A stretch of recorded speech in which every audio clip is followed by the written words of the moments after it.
Hello students, मैं प्रीति आपके अपने channel Mantra education hub always is the right way में एक बार फिर से बहुत बहुत स्वागत करती हूँ।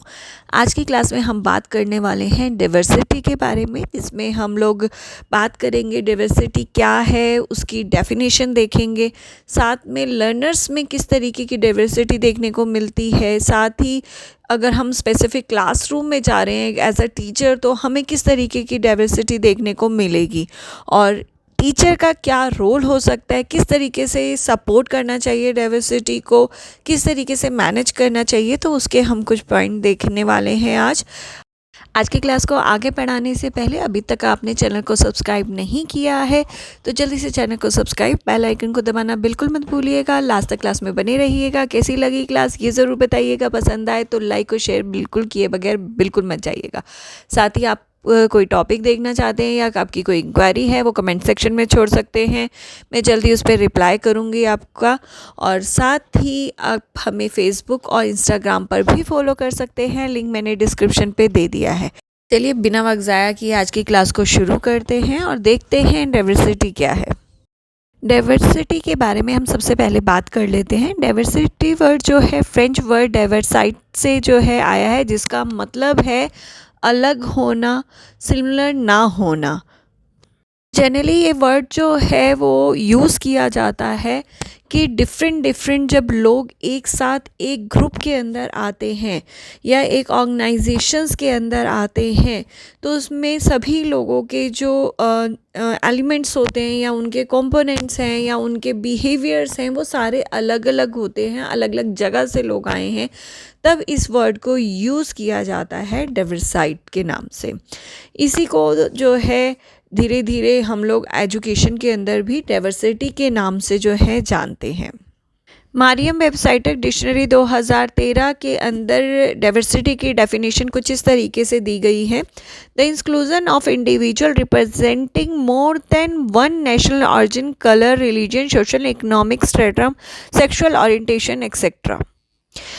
यहाँ पर जो है बोला गया है कि जब डिफरेंट या एक से ज़्यादा देशों के लोग जब एक साथ इंक्लूज़न होता है, उनका एक साथ एक जगह पर आते हैं, कलर डिफरेंट होने के बाद या रिलीजन डिफरेंट होने के बाद या सबके आपका इकोनॉमिकल स्टेटस जब डिफरेंट होता है, आपके जेंडर में डिफरेंसी होती है, उसके बाद जब सब एक साथ आते हैं, एक जगह जब इंक्लूज़न होता है तो उसको कहा जाता है डाइवर्सिटी।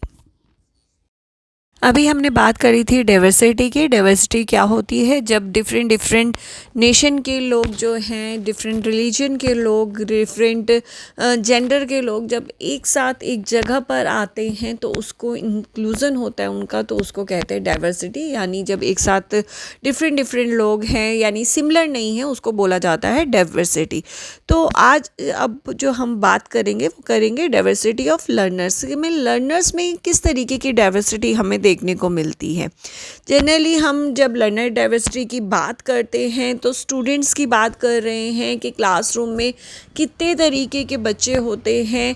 सभी जो है अपनी अपनी ग्रो उनकी अपनी अपनी होती है। कोई किसी स्पीड से ग्रो करता है, किसी की हाइट आप देखेंगे चेंज होती है, उनका लर्न करने का तरीका, उनका सोचने का तरीका, किसी के थॉट्स, किसी के आइडियाज़, किसी के इंटरेस्ट, ये सभी चीज़ें जो है सबकी स्टूडेंट्स की अपनी अलग अलग होंगी।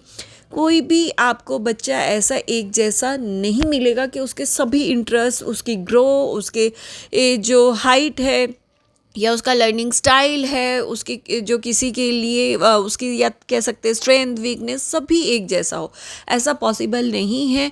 कहीं ना कहीं उनमें डाइवर्सिटी मिलेगी। हो सकता है एक चीज़ दोनों की सेम हो, इंटरेस्ट दोनों का सेम हो, लेकिन अदर चीज़ें हो सकता है उनकी चेंज हो। तो ये कह सकते हैं कि हर लर्नर एक दूसरे से अलग है, यूनिक है।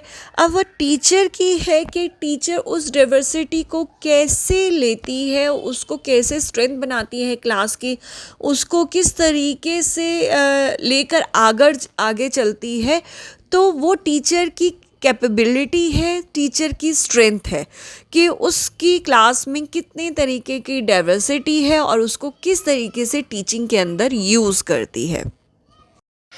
ओक्लामा स्टेट यूनिवर्सिटी लर्नर डाइवर्सिटी की डेफिनेशन देते हुए बताती है कि जो डाइवर्सिटी है वो आपकी स्टूडेंट की जो बैकग्राउंड है उससे जुड़ी हुई होती है, और ये एक बहुत ब्रॉडर कॉन्सेप्ट है, ये नहीं कि छोटा मोटा कॉन्सेप्ट है।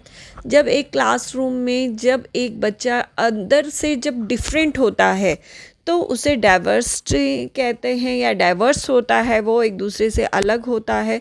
डाइवर्सिटी के अंदर हो सकता है वो जेंडर से दूसरों से अलग हो सकता है सेक्सुअल ओरिएंटेशन उसका अलग हो सकता है उसका इकोनॉमिकल यानी उसका जो फैमिली बैकग्राउंड है या उसकी इकोनॉमिकल जो स्टेटस है वो अलग हो सकता है रिलीजन अलग हो सकता है कि नेशनल यानी उसकी नेशनलिटी अलग हो। तो इन्हीं सभी चीज़ों को देखकर उसका जो भी बैकग्राउंड है वही दूसरों से उसको अलग बनाती है। नेक्स्ट आते हैं हम क्लासरूम डाइवर्सिटी की ओर बढ़ते हैं। तो क्लासरूम में बहुत तरीके की डाइवर्सिटी देखने को मिलती है लर्नर्स में, लेकिन ये डाइवर्सिटी जो है बहुत सारी जगह होती है, तो हो सकता है कुछ पॉइंट रह जाए तो आप उसे ऐड कर सकते हैं। जो मुझे समझ में आया वो मैं लेकर आई हूँ आपके सामने। सबसे पहले एज, हालांकि एज एक गवर्नमेंट ने रिस्ट्रिक्टेड कर रखी है, लेकिन उसके बाद भी जो है सेम एज ग्रुप सभी का नहीं मिलता। लाइक एग्जांपल के तौर पे जब 3+ का बच्चा नर्सरी में जाता है तो सेम नहीं होता, सबका 3 नहीं होता। कोई आपको 3 मिलेगा, कोई 3 आपका +1 मंथ का मिलेगा, कोई 3.5 का मिलेगा, कोई 4 का मिलेगा, कोई 4.5, कोई आपका इसी बीच में नर्सरी में एंट्री सबकी लगभग लगभग हो जाती है। तो फिर भी कहीं ना कहीं एज डिफरेंस दिखता है। उसके बाद जेंडर चेंज होता है, आप देखेंगे कोई आपका बॉयज़ होता है, कोई गर्ल्स होता है, तो इस तरीके से आपको डिफरेंस मिलेगा। कल्चर बैकग्राउंड, कोई पंजाब से है, कोई राजस्थान से है, कोई यूपी से है, कोई बिहार से है। तो स्टेट वाइज जो है कल्चर सभी का अलग अलग होता है, तो कल्चरल डिफरेंस जो है आपको देखने को मिलेगा। एक साउथ इंडियन अगर कोई बच्चा होगा तो उसका कल्चर अलग निकले के आएगा। उसके बाद रिलीजन के बिहार पर भी बहुत ज़्यादा डाइवर्सिटी देखने को मिलती है। हमारी इंडिया में कितने तरीके के धर्म देखने को मिलते हैं, रिलीजन देखने को मिलते हैं, तो इसलिए डाइवर्सिटी बहुत ज़्यादा देखने को मिलती है। लाइक एग्जांपल आपको हिंदू मिलेंगे, सिख मिलेंगे, ईसाई मिलेंगे, आपको बौद्ध मिलेंगे, आपको जैनी मिलेंगे, आपको मुस्लिम मिलेंगे। तो बहुत तरीके के हमारे यहाँ पर रिलीजन है डिफरेंट, तो उसी रिलीजन के बिहार पर जो है बहुत ज़्यादा डाइवर्सिटी देखने को क्लासरूम में मिलती है। इसके बाद एजुकेशनल बैकग्राउंड जो है वो चेंज मिलता है। एजुकेशनल बैकग्राउंड का मतलब कोई किसी स्कूल से आ रहा है, कोई किसी स्कूल से आ रहा है पढ़ के। कुछ क्लासेस के अंदर सेम ग्रुप के भी होंगे, लेकिन उनका एजुकेशनल जो है करंट लेवल अलग होगा। वो कितने मार्क्स लेकर आया, कोई कितने मार्क्स लेकर आया, कोई इंग्लिश में अच्छा मार्क्स लेकर आया, कोई मैथ्स में अच्छे मार्क्स लेकर आया। तो एजुकेशनल बैकग्राउंड जो है वो भी डिफरेंट आपको हर क्लासरूम में मिलेगा। फाइनेंशियल पोजीशन, कोई हाई क्लास से मिलेगा, कोई मिडिल क्लास से मिलेगा, कोई आपको लोअर क्लास से मिलेगा। और मिडिल क्लास में भी आपको पता है कितनी वैरायटीज़ देखने को मिलती है। कोई अपर होता है, फिर उसमें भी 3 कैटेगरी आप डिवाइड कर सकते हैं। तो फाइनेंशियल स्टेटस फैमिली का सबका अपना अलग अलग होता है। उसके बाद लर्निंग स्टाइल, किसी को सुन के बहुत अच्छे से याद होता है, कोई पोएम बना के याद करता है, कोई घूम के याद करता है, कोई कोड वर्ड बना के याद करता है। तो सबका अपना लर्निंग स्टाइल भी डिफरेंट होता है। जनरली जोग्राफिकल लोकेशन भी सबकी अलग अलग होती है, हर कोई एक जगह पर नहीं रहता है, हर कोई जो है डिफरेंट डिस्ट्रिक्ट में रहता है। अगर मैं बात करूं डिस्ट्रिक्ट स्कूलों के अंदर, तो सेम डिस्ट्रिक्ट भी कई बार देखने को मिल जाते हैं, लेकिन फिर भी लोकेशन सबकी अलग अलग होती है। हर कोई जो है एक ही सोसाइटी से निकल के नहीं आते, डिफरेंट सोसाइटी से देखने को मिलती है। उसके बाद अगर क्लासेस के अंदर डिसेबिलिटी वाले बच्चे हैं तो डिसेबिलिटी भी वैरी देखने को मिलती है। किसी को SLD की प्रॉब्लम होगी, किसी को ऑटिज़म होगा, कोई ID हो सकता है। तो सबका जो है अपना अपना डिसेबिलिटी भी आपकी डाइवर्सिटी आपको क्लासरूम के अंदर मिलेगी। खासतौर जब हम बात करते हैं स्पेशल स्कूल की या हम इंक्लूजन की बात करते हैं, इन दोनों के अंदर आपको देखने को डिफरेंट टाइप की डिसेबिलिटीज़ वाले बच्चे मिलेंगे, यानी वहाँ पर भी डाइवर्सिटी आपको देखने को मिलेगी। नेक्स्ट आता है फिज़िकल एबिलिटी। सबकी फ़िज़िकल एबिलिटी अपनी अपनी है, अपनी अपनी स्ट्रेंथ है। कोई बहुत ज़्यादा फिट है या कोई हैवी चीज़ बहुत ज़्यादा उठा लेता है, कोई गर्ल्स लाइक एग्जांपल के तौर पे कम हैवी उठा पाती हैं, गर्ल्स बॉयज़ ज़्यादा उठा पाते हैं। लिखने का काम जो है कोई ज़्यादा कर लेता है, कोई रीडिंग ज़्यादा कर लेता है। तो फिज़िकल एबिलिटी जो है सबकी अपनी अलग अलग होती है। लैंग्वेज, जब डिफरेंट डिफरेंट कल्चर से आ रहे हैं, डिफरेंट डिफरेंट रिलीजन से आ रहे हैं, तो लैंग्वेज में भी सभी के डिफरेंस आपको देखने को मिलेगा। बहुत ज़्यादा या थोड़ा दोनों तरीके का देखने को मिल सकता है। कई बार क्या होता है सेम लैंग्वेज होती है लेकिन कुछ वर्ड्स डिफरेंट मिल सकते हैं। इसके अलावा पर्सनल एक्सपीरियंस, जब आप अलग अलग जगहों पे रहते हैं, अलग अलग फैमिली के साथ रहते हैं, तो सबके अपने अपने एक्सपीरियंस होते हैं। सभी जो है अपने पेरेंट्स के साथ कभी कहीं घूमने जा रहे हैं, कोई कहीं, हर कोई सेम जगह तो नहीं जा रहा है, सेम मेंबर्स के साथ तो नहीं रह रहा है, सेम मेंबर्स के जो नेचर है सभी के अलग अलग हैं। तो डिफरेंट डिफरेंट एक्सपीरियंस जो है देखने को मिलता रहता है अकॉर्डिंग। अब एक्सपीरियंस की मैं बात करूं, शादी के पे कोई गया उसका अपना अलग एक्सपीरियंस होगा, कोई लोटस टेम्पल गया उसका अपना अलग एक्सपीरियंस होगा, कोई छोटी फैमिली में रह रहा है तो छोटी फैमिली का एक्सपीरियंस होगा, कोई बड़ी फैमिली में रह रहा है तो उसका क्या एक्सपीरियंस। सभी अपने अपने अकॉर्डिंग एक्सपीरियंस जो हैं वो लेते रहते हैं और वो एक्सपीरियंस जो है हर एक का वेरी करता है। नेक्स्ट आता है हमारा हेल्थ और मेंटल स्टेटस। बिल्कुल एक जो है बच्चा फिट रहता है, कभी बीमार नहीं होता, रोज़ रेगुलर क्लासेस में आता है। एक बच्चे की हेल्थ ठीक नहीं रहती है, वो बीमार रहता है, रोज़ छुट्टियां मारता है, या फिर एक के घर में पेरेंट जो है बहुत लड़ाई झगड़े कर रहे हैं तो उसका अलग जो है वो मेंटल सेट होगा। एक पेरेंट्स जो हैं वो बहुत ज़्यादा आपस में आर्ग्यू करते हैं, उसका बच्चे पे अलग इफ़ेक्ट होगा। एक बहुत ज़्यादा प्यार से रहते हैं, ओपन कम्युनिकेशन करते हैं, उस बच्चे पे इफ़ेक्ट अलग पड़ेगा। तो ये भी अपना अपना डिफरेंट जो है कह सकते हैं डाइवर्सिटी मिलती है जो नेचर में देखने को मिलती है बच्चों के। सबकी अपनी अपनी वैल्यूज़ हैं, सबके अपने अपने इंटरेस्ट हैं। सभी, किसी को म्यूज़िक अच्छा लगता है, किसी को मैथ्स अच्छा लगता है, किसी को इंग्लिश अच्छा लगता है। अगर मैं वैल्यूज़ की बात करूं, किसी को झूठ बोलना बिल्कुल पसंद नहीं है, कोई ज़रूरत पड़े तो झूठ बोल देता है। किसी को कोई चीज़ पसंद आ रही है, अगर वो उसे चाहिए उसके लिए वो झूठ बोल देता है। तो सबकी अपनी अपनी वैल्यूज़ हैं, वो डिफरेंट है क्लासरूम में, और इंटरेस्ट भी सभी के डिफरेंट डिफरेंट आपको क्लासरूम में देखने को मिलते हैं। तो ये बहुत सारी डाइवर्सिटी है जो क्लासरूम के अंदर देखने को मिलती है। क्लासरूम में इतनी सारी डाइवर्सिटी है तो एक टीचर को क्या करना चाहिए। सबसे पहले लर्निंग स्टाइल सबका अलग अलग है, तो सभी के लिए जो है टीचिंग मटेरियल लेकर आना चाहिए ताकि सभी समझ पाएँ। कह सकते हैं एक सिंपल है, मल्टी सेंसरी टीचिंग का यूज़ करना चाहिए। एग्जाम्पल के तौर पे यहाँ पे दे रखा है, विजुअल आप प्रोवाइड कर सकते हैं, TLM स्टोरीज करवा सकते हैं, ग्रुप वर्क करवा सकते हैं, हैंड ऑन एक्टिविटी करवा सकते हैं। यानी आपको वैरायटी ऑफ टीचिंग मटेरियल और वैरायटी ऑफ एक्टिविटीज़ आपको लेकर आनी पड़ेगी। उसके बाद क्लास में डाइवर्सिटी आपको देखने को मिलेगी, कल्चर की, रिलीजन की। तो यहाँ पर टीचर को रिस्पेक्ट करनी चाहिए। सिर्फ कल्चर, रिलीजन ही, लैंग्वेज में भी आपको देखने को मिलेगा डिफरेंट डिफरेंट।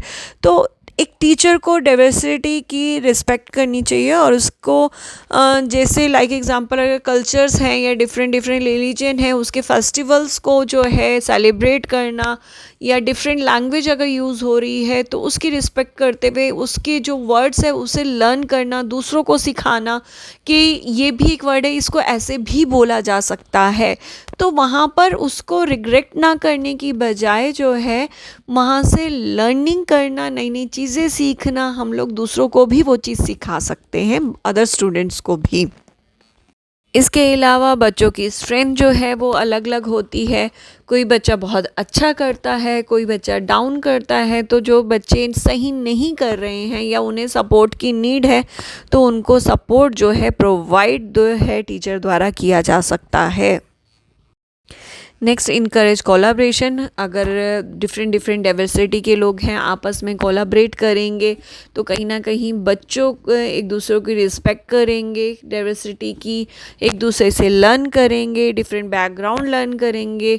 तो एक दूसरे का कोलैबोरेट करना बहुत ज़्यादा ज़रूरी है जब क्लासरूम में बहुत ज़्यादा डाइवर्सिटी देखने को मिलती है। इसके अलावा हम लोग इन्वायरमेंट क्रिएट कर सकते हैं।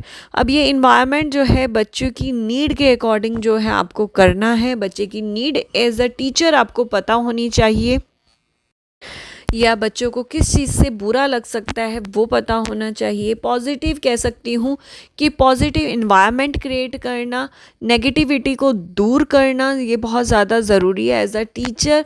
और सभी बच्चे एक दूसरे की रिस्पेक्ट करें, कहीं ना कहीं लैग पुलिंग जो है वो ना हो, बुलिंग ना हो, किसी को चिढ़ाएं ना, ये चीज़ ध्यान देना जो है एक टीचर की रिस्पॉन्सिबिलिटी है। तो उसको ज़रूर एज अ टीचर आपकी ड्यूटी है ध्यान देने की जब क्लासरूम में डाइवर्सिटी हो। अगर मैं पूरी क्लास की बात करूं तो ओवरऑल रिज़ल्ट ये आता है कि एज अ टीचर आपको क्लासरूम में डाइवर्सिटी क्या है वो पता होना चाहिए। सबसे पहले उस डाइवर्सिटी का रिस्पेक्ट करना चाहिए, पॉजिटिव इन्वायरमेंट क्रिएट करना है, नेगेटिविटी को दूर भगाना है, सभी बच्चों को साथ लेकर चलना है। ऐसे ना हो कि कोई बच्चा पीछे रह रहा है बिकॉज ऑफ डाइवर्सिटी। तो ये चीज़ों का ध्यान रखना है और डाइवर्सिटी को सेलिब्रेट करना है। एक दूसरों को कोलैबोरेट करके बच्चों को लर्निंग करानी है, एक दूसरे के कल्चर, एक दूसरे के रिलीजन, जो भी आपस में डाइवर्सिटी क्लासरूम में देखने को मिल रही है, तभी सही मानी में इंक्लूज़न होगा। डाइवर्सिटी को एक्सेप्ट करना बहुत ज़्यादा ज़रूरी है। स्पेशली अगर मैं बात करूँ इंक्लूज़न की, इंक्लूज़न को अगर हमें सक्सेस बनाना है तो डाइवर्सिटी को एक्सेप्ट ज़रूर करना पड़ेगा, क्योंकि वहाँ पर सबसे ज़्यादा डाइवर्सिटी देखने को मिलती है। रीज़न कि वहाँ पे नॉर्मल बच्चे भी हैं, वहाँ पे हमारे चिल्ड्रन विद स्पेशल नीड भी हैं, और उन दोनों की अगर मैं बात करूँ तो उनकी स्ट्रेंथ में, उसकी वीकनेस में, उनमें इंटेलिजेंस में यानी आईक्यू में, उनकी जो करिकुलम है, उनकी नीड्स में, सब में डिफरेंट देखने को मिलता है। अगर हमें इंक्लूज़न को सक्सेस बनाना है, इंक्लूसिव एजुकेशन को आगे तक लेकर जाना है, तो ज़रूरी है डाइवर्सिटी को हम लोग एक्सेप्ट करें, उसको सेलिब्रेट करें, क्लासरूम में पॉजिटिव एनर्जी को लेकर आए, नेगेटिविटी को दूर भगाएं, साथ ही बच्चे की डाइवर्सिटी को दिमाग में रखते हुए अपने टीचिंग प्लान बनाएं। तो यहाँ पर जब मैं पूरी पीपीटी बनाई थी तो कुछ चीज़ मुझे याद आ रही थी। अगर मैं बच्चों को, सभी बच्चों को, सिर्फ मैं ये नहीं को नॉन डिसेबल्ड बच्चों को भी अगर डाइवर्सिटी की रिस्पेक्ट करना सिखा देती हूँ तो कहीं ना कहीं इम्प्रूवमेंट जो है बच्चों में एकेडमिकली तो देखने को मिलेगी, साथ ही साथ लाइफ भी उनकी इम्प्रूवमेंट हो जाएगी। क्योंकि सोसाइटी में सिर्फ ऐसे नहीं है स्कूलों में ही डाइवर्सिटी है, जब हम बाहर निकलते हैं, हम लोग घरों में देखते हैं, हर जगह डाइवर्सिटी है। तो डाइवर्सिटी को एक्सेप्ट करना बहुत ज़्यादा ज़रूरी है। हमेशा अपने लिए मैं से दूर निकल के बच्चा निकल के बाहर आ जाएगा, उससे जो है दुनिया देखने को एक अलग नज़रिया जो है वो दिखने लग जाएगा, अलग नज़रिए से वो लोगों को देखना शुरू कर देगा। तो डेफिनेटली एक डाइवर्सिटी को एक्सेप्ट करना बहुत ज़्यादा ज़रूरी है। तो आज के लिए बस इतना ही। उम्मीद करती हूँ आज की क्लास आपको पसंद आई होगी, और डाइवर्सिटी के बारे में अगर आपको कुछ और जानना है तो कमेंट सेक्शन में लिख दीजिए, मैं उसके बारे में भी आपको फटाफट जल्दी से जल्दी कोशिश करूँगी डाइवर्सिटी की पीपीटी बनाकर आपके सामने लेकर आऊँ। तो आज के लिए बस इतना ही। जाने से पहले अगर वीडियो आपको पसंद आई हो आज की क्लास तो लाइक और शेयर करना बिल्कुल मत भूलिएगा, और चैनल को जल्दी से सब्सक्राइब और बेल आइकन को दबाना बिल्कुल मत भूलिए। आप हमें फेसबुक और इंस्टाग्राम पर भी फॉलो कर सकते हैं, लिंक मैंने डिस्क्रिप्शन पे दे दिया है। तो आज के लिए बस इतना ही। एक बार फिर से हाजिर होंगे एक नई टॉपिक के साथ, एक नई अपडेट के साथ। नमस्ते, शुक्रिया।